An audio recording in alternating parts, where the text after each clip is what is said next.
అతను ఎస్సీ అనమాట సత్యవర్ధన్. అందుకని ఎస్సీ ఎస్టీ కేసు పెట్టారు. దాంట్లో అతను ఫిబ్రవరి 13న లాస్ట్ ఇయర్ ఇక్కడ హైదరాబాద్ రాయదుర్గంలో అరెస్ట్ అయ్యాడు. అక్కడి నుంచి అతను 137 రోజులు జైల్లో ఉన్నాడు. సో జైల్లో ఉన్నప్పుడు అతనికి ఆరోగ్యం కూడా బాగాలేదు, రెస్పిరేటరీ ఇదైపోయింది. ఒక్కసారిగా మనిషి మారిపోయాడు. కోర్టులో చూస్తే షాక్ అయ్యారు అందరూ. తెల్ల ఎంట్రుకలు వచ్చేసి ఏజ్ అయిపోయిన వాళ్ళ కనబడతాడు. అంతకుముందు బొద్దుగా చాలా హ్యాండ్సమ్గా ఉండేవాడు. సో 137 రోజుల జైలు అనేది ఖచ్చితంగా అతని మీద బ్యాడ్గా ప్రభావం చూపినట్టుగా అర్థమవుతుంది. దాని తర్వాత ఇల్లీగల్ మైనింగ్ కేసు ఒకటి ఉంది. అది గన్నవరంలో ఇల్లీగల్ మైనింగ్ చేసి 195 కోట్లు నష్టం, గవర్నమెంట్కి నష్టం వచ్చే విధంగా చేశాడు అనేది ఒకటి. ఫేక్ హౌసింగ్ పట్టాలు ఇచ్చాడని కంకిపాడులో అది ఒక కేసు ఉంది. ల్యాండ్ గ్రాబింగ్, కృష్ణా జిల్లాలో ల్యాండ్ గ్రాబింగ్ కేసు ఉంది. ఇలాగా మొత్తం 11 కేసులు ఉన్నాయి.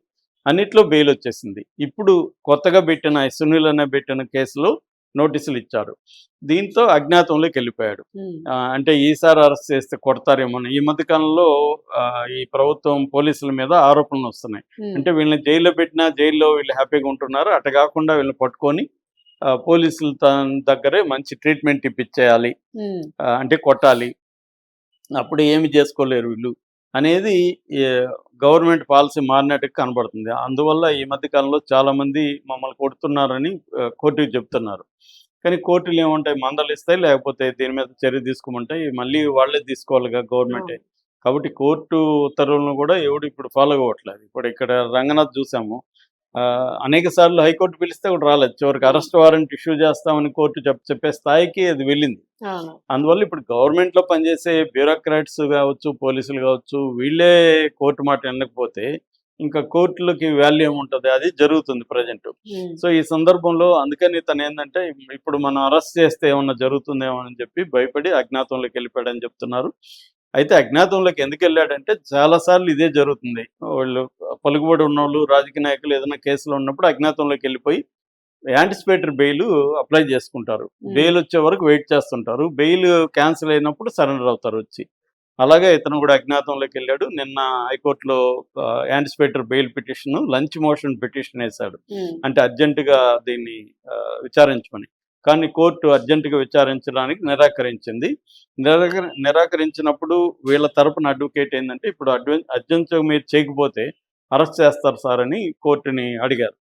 అప్పుడు జడ్జి గారు ఏంటంటే, అరెస్టు వారం వరకు అరెస్ట్ చేయొద్దని ఉత్తర్వుల్ని, ఇంటీరియం ఆర్డర్స్ని పాస్ చేశారు.